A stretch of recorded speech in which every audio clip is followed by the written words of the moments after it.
Are you on a quest for unconventional ways to fund your startup?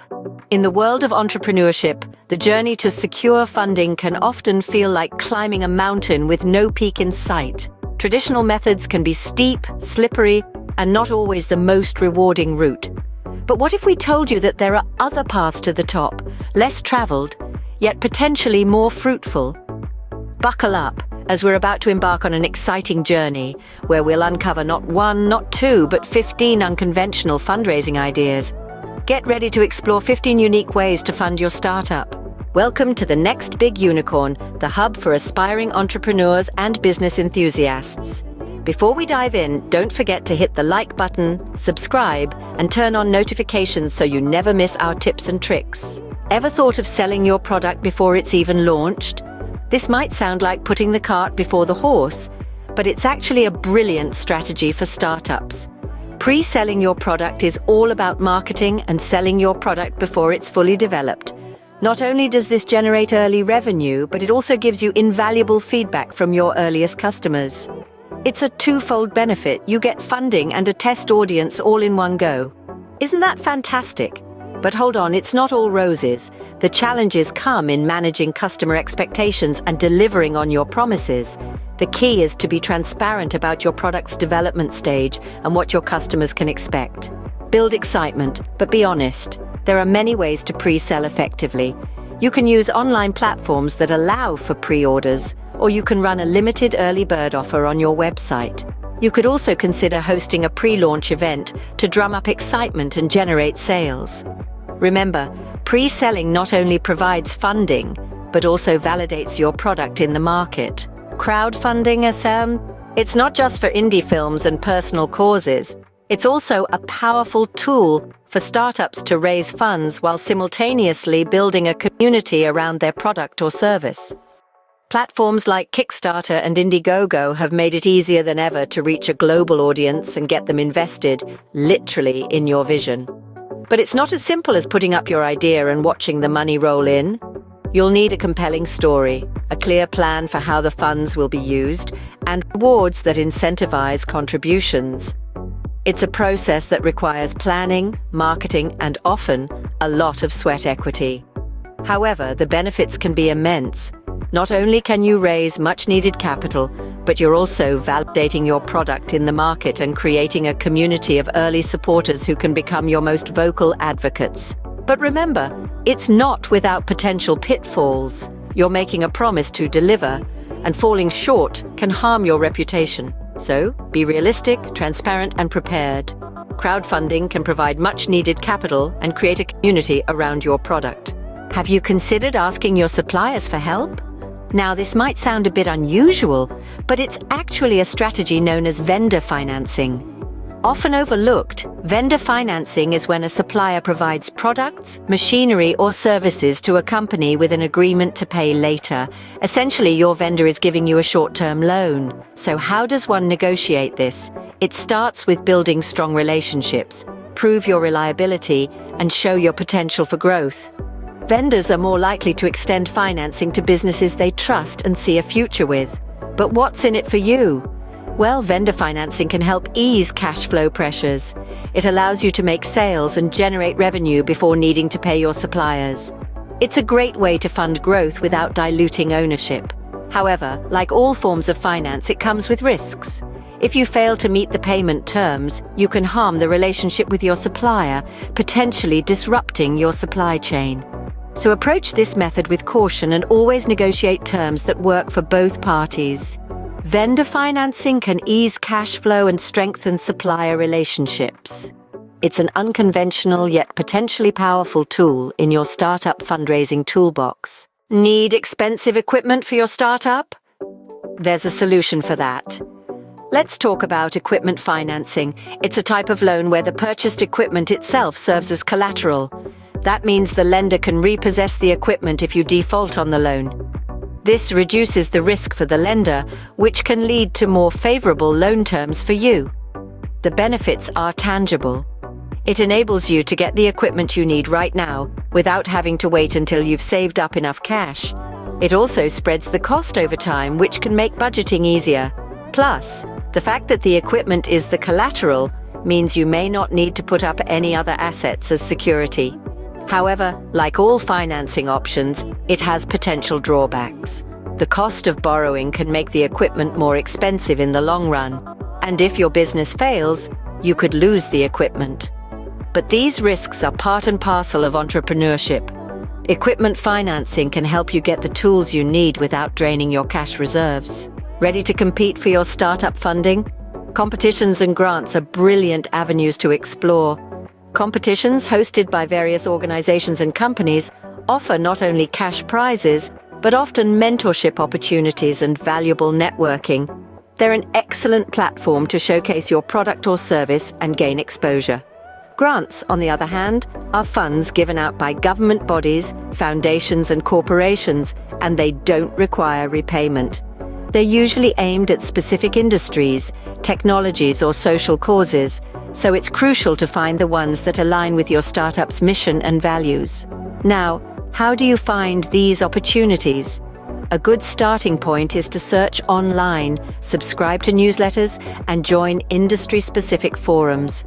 Additionally, local startup hubs, universities and business schools often share information about upcoming competitions and grants. To increase your chances of success, ensure your business plan is robust and well articulated.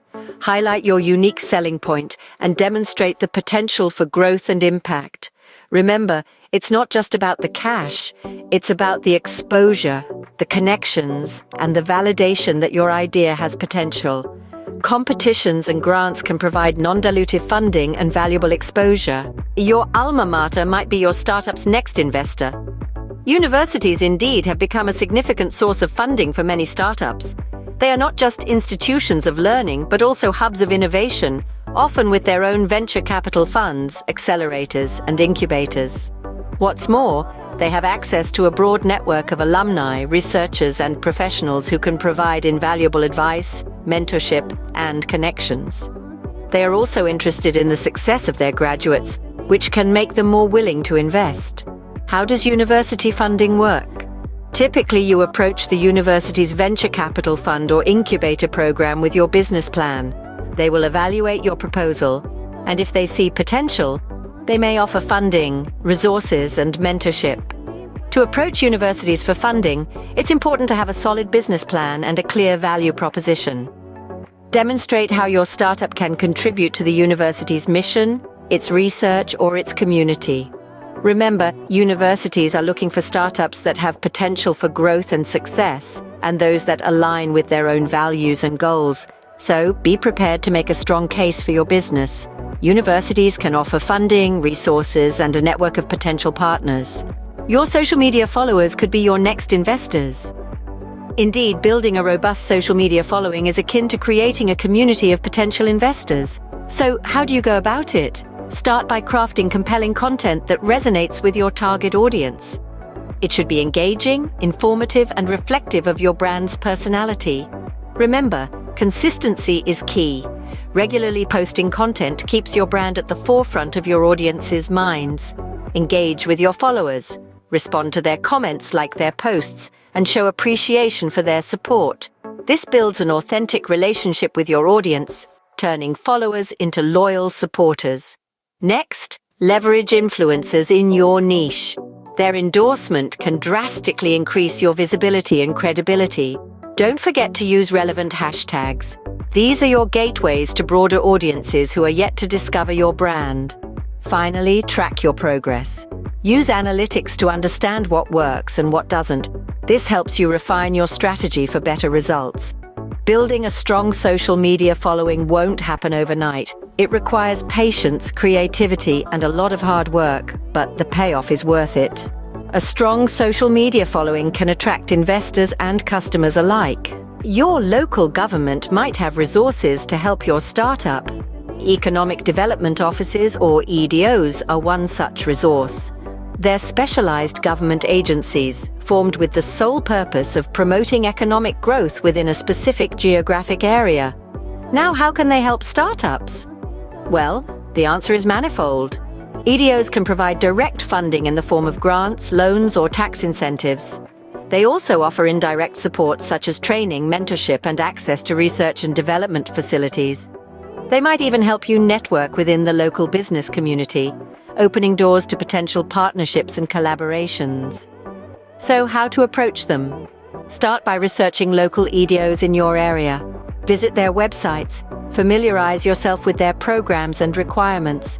Then prepare a compelling case for your startup, a solid business plan, a clear demonstration of your business's potential for growth, and an outline of how your business can contribute to the local economy. Remember, just as you would with any other investor, you need to convince them that investing in your startup is a win-win situation. Economic development offices can provide funding, resources, and valuable local connections. Don't overlook the power of small business groups. These are often local or regional organizations designed to support the success of small businesses. They can be a treasure trove of resources, including, you guessed it, funding opportunities. These groups are often comprised of seasoned business individuals who understand the struggles of starting and running a small business. They can provide grants, loans, or even investments in some cases. But it's not just about the money. They can also provide mentorship, networking opportunities, and a wealth of knowledge. Finding and approaching these groups can be as simple as a quick internet search. Look for small business groups in your area, or even industry-specific groups. When you approach them, be prepared. Show them your business plan, your passion, and your dedication. Remember, these groups exist to help businesses like yours succeed, so don't be shy. Reach out to them, show them what you've got. Small business groups can provide funding, networking opportunities, and valuable advice. So make the most of these resources and watch your business flourish. We've covered a lot of ground today, haven't we? We've explored some truly innovative and unconventional ways to fundraise for your startup. Let's quickly recap what we've learned. Firstly, we discussed how you can pre-sell your product or service. This not only generates funds, but also validates your idea in the market. Next, we delved into the world of crowdfunding, a powerful tool that leverages the collective effort of individuals who network and pool their resources. We also touched on vendor financing, where suppliers provide you with the goods needed for your business, and you pay them back over time. Equipment financing was another avenue we explored, a method that enables you to lease or purchase new equipment, keeping your cash flow intact. We highlighted the potential of competitions and grants, which offer both funding and exposure. University funding was another interesting point, where institutions become investors in exchange for a stake in your startup. Building a social media following was another key strategy. By creating a community around your startup, you can attract both customers and investors. We also talked about economic development offices, which offer various programs and incentives for startups. Lastly, we delved into the power of small business groups. These communities can offer invaluable advice, support, and even funding opportunities. Remember, when it comes to funding your startup, think outside the box. The sky's the limit. Thank you for watching. If you enjoyed the video, please like and subscribe. Don't forget to click on the notification bell to stay updated with our latest content.